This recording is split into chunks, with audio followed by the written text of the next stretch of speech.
Hello student, physics point চ্যানেলে তোমাদের সবাইকে স্বাগত জানাই। আশা করি তোমরা প্রত্যেকে ভালো আছো।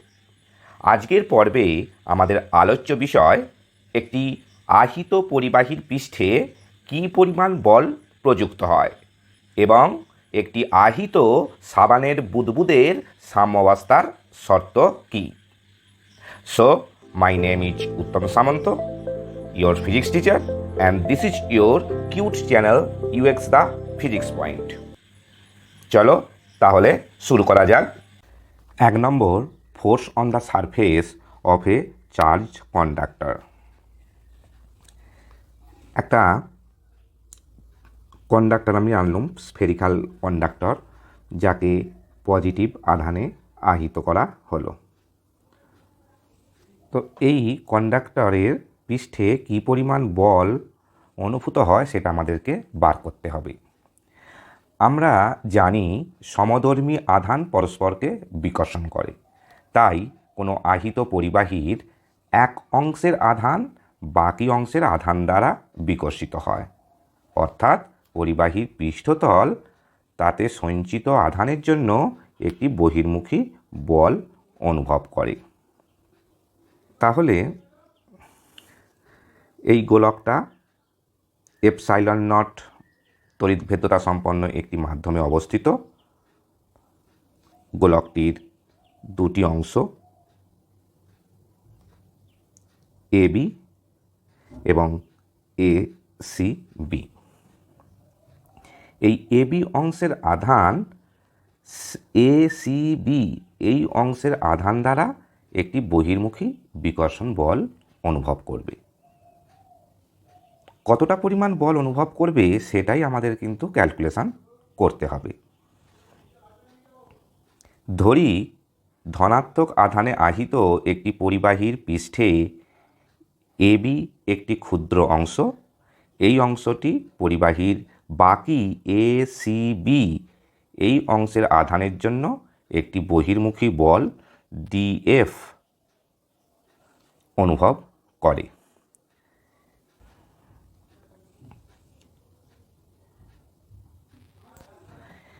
এই বলের মান নির্ণয়ের জন্য আমরা পরিবাহীর ঠিক বাহিরে এবং অভ্যন্তরে দুটি সিমেট্রিক পয়েন্ট P1 এবং P2 কল্পনা করিলাম।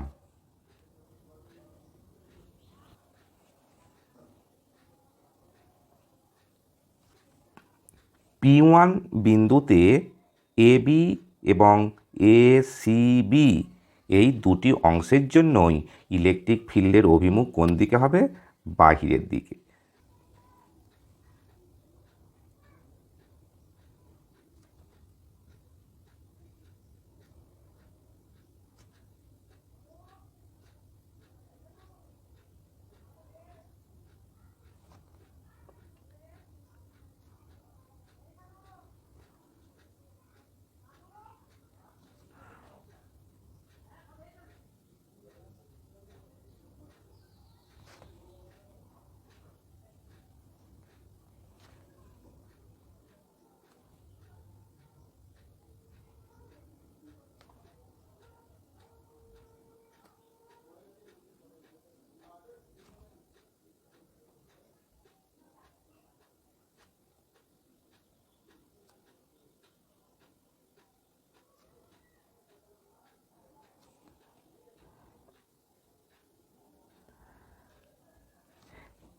P1 বিন্দুতে AB এবং ACB এই দুটি অংশের জন্যই ইলেকট্রিক ফিল্ডগুলো কোন অভিমুখী হবে? না, আউটওয়ার্ড, অর্থাৎ বাইরের অভিমুখী। AB অংশের জন্য P বিন্দুতে ইলেকট্রিক ফিল্ড E1, ACB এই অংশের আধানের জন্য P বিন্দুতে ইলেকট্রিক ফিল্ড E2। তাহলে কুলম্বস থিওরেম অনুসারে আমরা কি লিখতে পারি? E1 plus E2 is equal to sigma by epsilon nought. সিগমাটা কি? সিগমা হলো ওই P1 বিন্দুর কাছাকাছি পরিবাহীর অঞ্চলেতে আধানের তলমাত্রিক ঘনত্ব। তাহলে এটা ইকুয়েশন নম্বর 1 আমরা করলাম। আবার পরিবাহীর অভ্যন্তরে P P2 বিন্দু অবস্থিত। এই P2 বিন্দুতে ইলেকট্রিক ফিল্ড AB অংশের জন্য তৈরি হবে এবং ACB এই অংশের আধানের জন্য তৈরি হবে।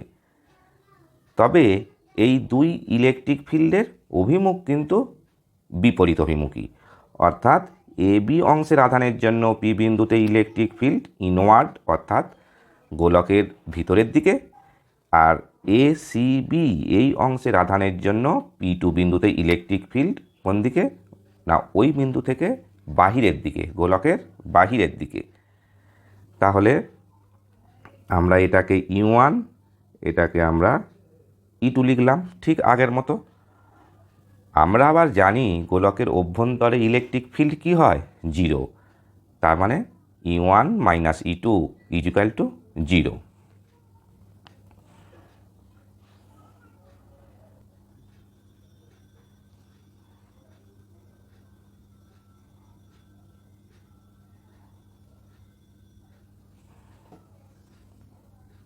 তাহলে কি আসছে, E1 ইকুয়াল টু E2। তাহলে 1 নম্বর সমীকরণে যদি আমি E1 এর মানটা E2 বসিয়ে দিই, তাহলে দেখা যাক তো আমরা কি পাই।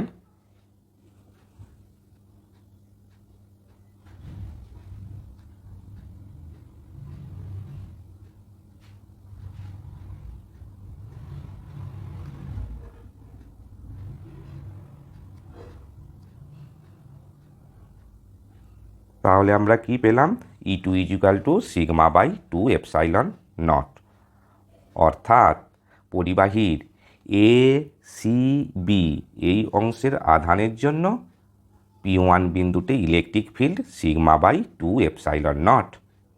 এবার AB অংশ কি পরিমাণ বল অনুভব করবে, তাহলে ACB অংশের জন্য P1 বিন্দুতে যে ইলেকট্রিক ফিল্ড তৈরি হলো সেই মানটা অর্থাৎ E2 গুণিতক AB অংশের আধান। ঠিক আছে,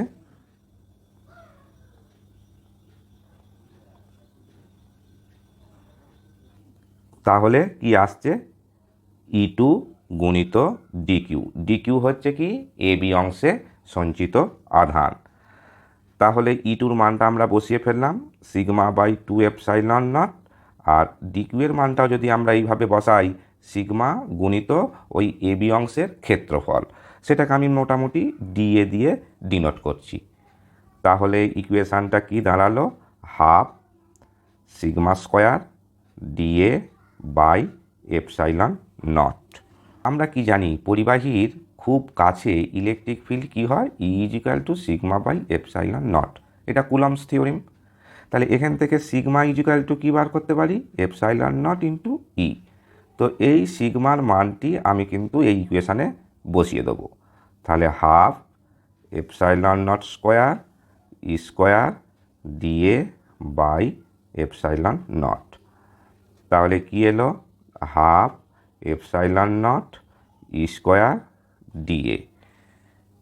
তাই এই হলো ওই পরিবাহীর AB অংশ কি পরিমাণ বল অনুভব করেছে। যদি পরিবাহীর সমগ্র অংশে প্রযুক্ত বলকে আমরা ক্যালকুলেট করতে চাই, তাহলে আমরা ওই DF এর ইন্টিগ্রেশন করব।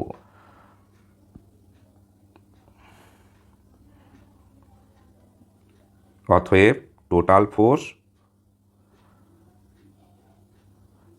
Force F equal to integration DF। তাহলে integration half epsilon naught E square into DA। Total force পেয়ে গেলাম।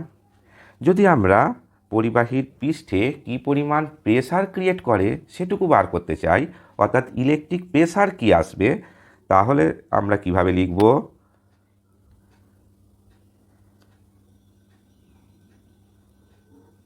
ইলেকট্রিক প্রেসার যদি আমরা বার করতে চাই তাহলে আমরা কি লিখব না, ওই ক্ষুদ্র DA অঞ্চলে কি পরিমাণ বল প্রযুক্ত হয়েছে, half epsilon naught E square into DA। তাকে আমরা কি দিয়ে ভাগ করলাম, এরিয়া দিয়ে।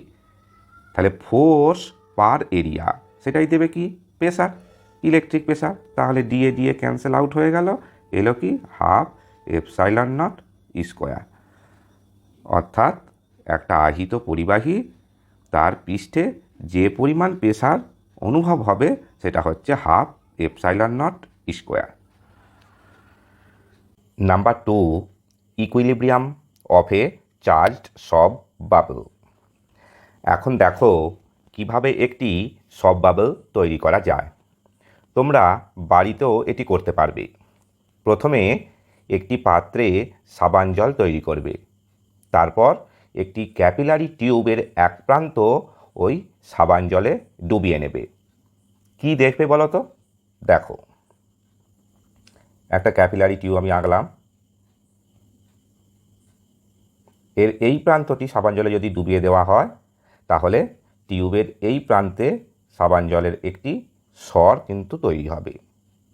এরপর অন্য প্রান্তে অর্থাৎ এই প্রান্তে মুখে করে যদি ফুঁ দেওয়া হয় তাহলে দেখা যাবে কি না, ঠিক এই প্রান্তে যে সাবানের স্বরটি তৈরি হয়েছে সাবান জলের, সেটি আস্তে আস্তে বড় হয়ে একটা সব বাবল কিন্তু তৈরি করে দিচ্ছে।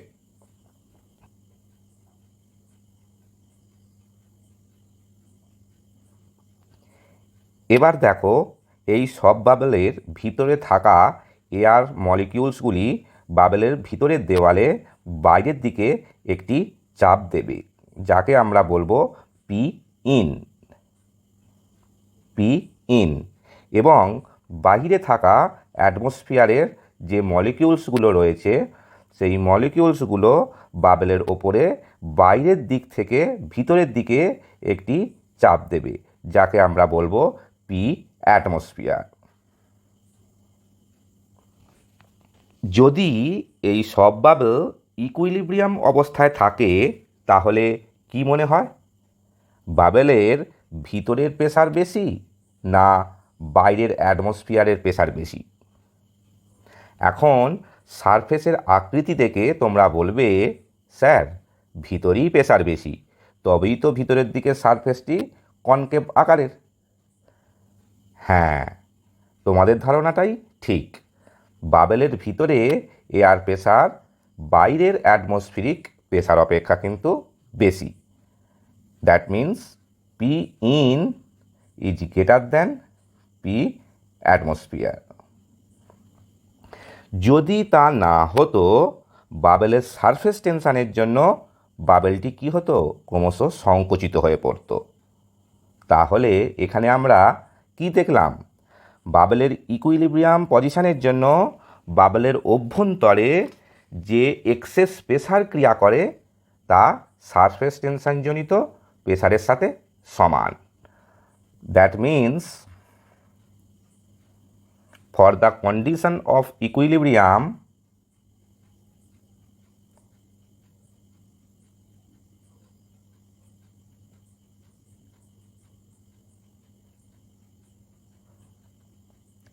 P in is equal to P atmosphere pressure plus surface tension জনিত যে প্রেসার 40/R। অর্থাৎ সারফেস টেনশানের জন্য এই সব বাবলের সারফেসের ওপর ভিতরের দিকে 40/R প্রেসার কিন্তু ক্রিয়েট করছে। 40/R, আর হচ্ছে কি বাবলটার ব্যাসার্ধ, টি হচ্ছে কি সারফেস টেনশান। ঠিক আছে, তাহলে 40/R প্রেসার সারফেস টেনশানের জন্য বাবলটার ওপর ভিতরের দিকে ক্রিয়াশীল।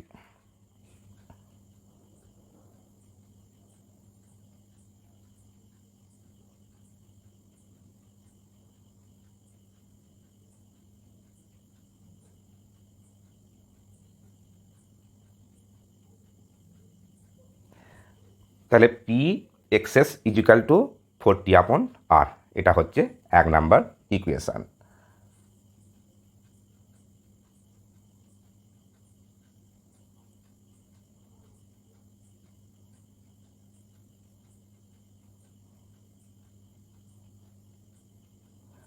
টি হলো surface tension of soap bubble, যার মান 39/সেমি, এটা কনস্ট্যান্ট। আর আর হলো radius of the soap bubble.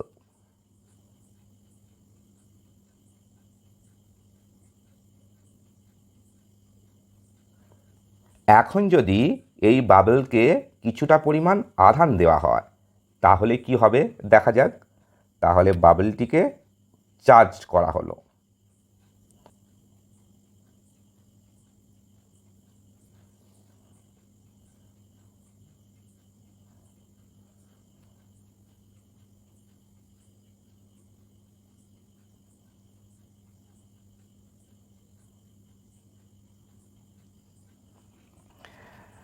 তাহলে বাবলের সারফেসের বাইরের দিকে একটি ইলেকট্রিক প্রেসার কিন্তু অনুভূত হবে, যেটার মান হচ্ছে half sigma dash square by epsilon nought. Sigma dash হচ্ছে সব বাবলের সারফেস চার্জ ডেনসিটি, আর এপসাইলন নট হচ্ছে পারমিটিভিটি অফ ফ্রি স্পেস।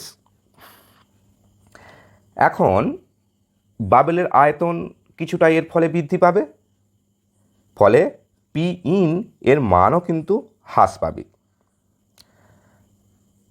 তাহলে এখন পি ইনসাইড এর মান হ্রাস পেয়ে আমরা ধরছি হলো পি ড্যাশ ইন, কিন্তু বাইরের দিকের যে অ্যাটমসফেরিক প্রেসার সেটা কিন্তু একই থেকে যাচ্ছে। ঠিক আছে, আর বাবলের সারফেসের ওপর সারফেস টেনশনজনিত যে প্রেসার সেটা কিন্তু আবার পরিবর্তন হয়ে গেল, যেহেতু বাবলের ব্যাসার্ধ কিছুটা বেড়ে গেছে, বেড়ে যে আমরা ধরছি সেই ব্যাসার্ধ বেড়ে যে হয়ে গেছে আর ড্যাশ। তাহলে সারফেস টেনশনজনিত প্রেসারটাও কিন্তু হয়ে যাবে 4T আপন আর ড্যাশ। তাহলে কি লিখতে পারি যে P dash in is less than P in.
এই আহিতকরণের কারণে বাবল আবার সাম্য অবস্থায় আসলে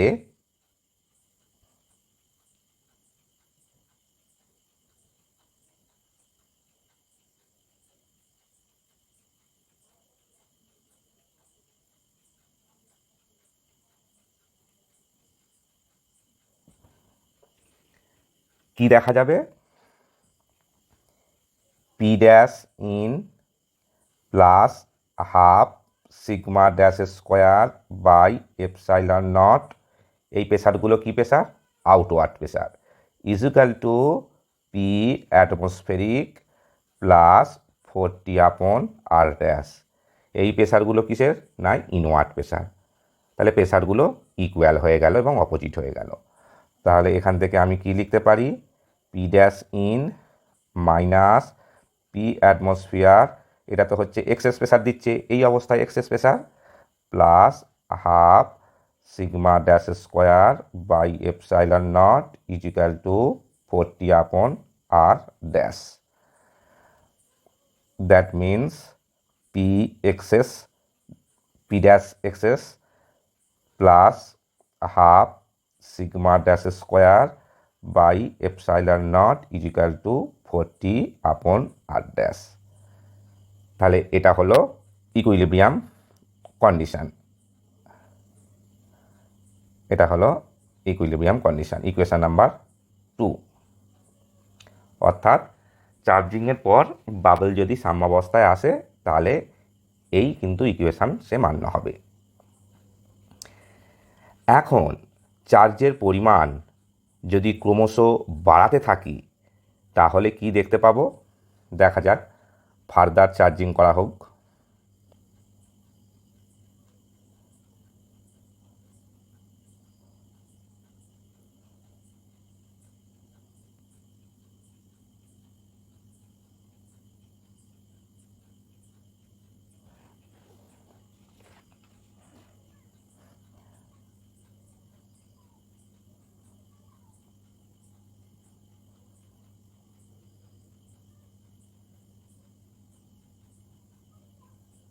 এখন চার্জের পরিমাণ ক্রমশ বাড়াতে থাকলে বয়েলস ল অনুসারে ইনসাইড প্রেসার কিন্তু ক্রমশ কমতে থাকবে, কারণ তার আয়তন ক্রমশ বাড়বে। ইলেকট্রিক প্রেসারের জন্য বাবলটার আয়তন ক্রমশ বাড়বে, তাই ভেতরের প্রেসার কিন্তু ক্রমশ কমতে থাকবে। বাইরের অ্যাটমসফিয়ার প্রেসার কিন্তু কোনো পরিবর্তন হবে না। তো এরকম হতে হতে কি হবে, একসময় ভেতরের ওই ইনসাইড প্রেসার বাইরের অ্যাটমসফিয়ার প্রেসারের সাথে সমান হয়ে যাবে, তারপরই কিন্তু বাবলটা বাস্ট হয়ে যাবে। অর্থাৎ এই অবস্থাটি হলো বাবলের অন্তিম সাম্যাবস্থা। অর্থাৎ যে পরিমাণ আধান বাবলটিতে দিলে বাবলটির সারফেসে আধানের তলমাত্রিক ঘনত্ব সিগমা ড্যাশ ড্যাশ হবে, সেই মুহূর্তে কি হবে না ইনসাইড প্রেসারটি বাইরের অ্যাটমসফিয়ারের প্রেসারের সাথে কিন্তু সমান হয়ে যাবে। অর্থাৎ P double dash in equal হয়ে যাবে পি অ্যাটমসফিয়ারের সাথে, তখনই বাবলটি ব্লাস্ট করবে। এই সময়ে ইলেকট্রিক প্রেসারটা কি আসবে না half sigma double dash square by epsilon naught. আর সারফেস টেনশন জনিত যে প্রেসার সেটাও পরিবর্তন হবে, অর্থাৎ সেটাও তো হ্রাস হবে, যেহেতু বাবলের ব্যাসার্ধটা আস্তে আস্তে বৃদ্ধি পাচ্ছে। আমরা এখানে ধরে নিলাম যে ব্যাসার্ধটা হয়ে গেল আর ডবল ড্যাশ, তাহলে সারফেস টেনশন জনিত প্রেসারটা কি আসবে 4T/R ডবল ড্যাশ।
অতএব for the condition of breakdown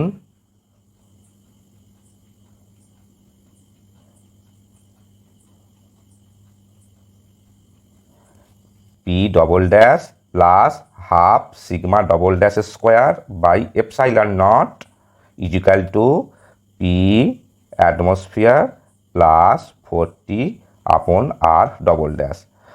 আমরা যদি পি অ্যাটমসফিয়ারটাকে এই পাশে নিয়ে আসি,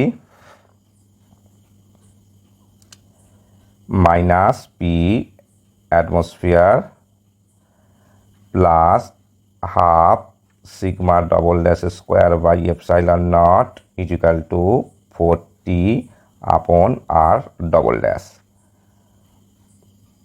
তাহলে ফার্স্ট ব্র্যাকেটের মধ্যে ওটা কি রইল এক্সেস প্রেসার। তাহলে যখন যে মুহূর্তে বাবলটি ব্লাস্ট করবে তখন এক্সেস প্রেসার কি হবে শূন্য হবে, অর্থাৎ ইনসাইড এয়ার প্রেসার অ্যাটমসফিয়ারের প্রেসারের সাথে সমান হয়ে যাবে। তাহলে কি পেলাম আমরা half sigma double dash square by epsilon not is equal to 40/R double dash. তাহলে এটা হচ্ছে বাবলটি যখন ব্লাস্ট হবে ঠিক সেই মুহূর্তে যে সমীকরণ মেনে চলবে সেটি হচ্ছে এই সমীকরণটি। এই সমীকরণ থেকে আমরা সিগমা ডবল ড্যাশ অর্থাৎ বাবল বাস্ট হওয়ার মুহূর্তে তার আধানের তলমাত্রিক ঘনত্ব কত বার করতে পারবো। সেখান থেকে আমরা তার পৃষ্ঠে টোটাল কত আধান আছে অর্থাৎ কিউ ডবল ড্যাশ যদি বলি সেটাও বার করতে পারবো, এবং বাবলের রেডিয়াস অর্থাৎ আর ডবল ড্যাশ এর মানও কিন্তু আমরা বের করতে পারবো।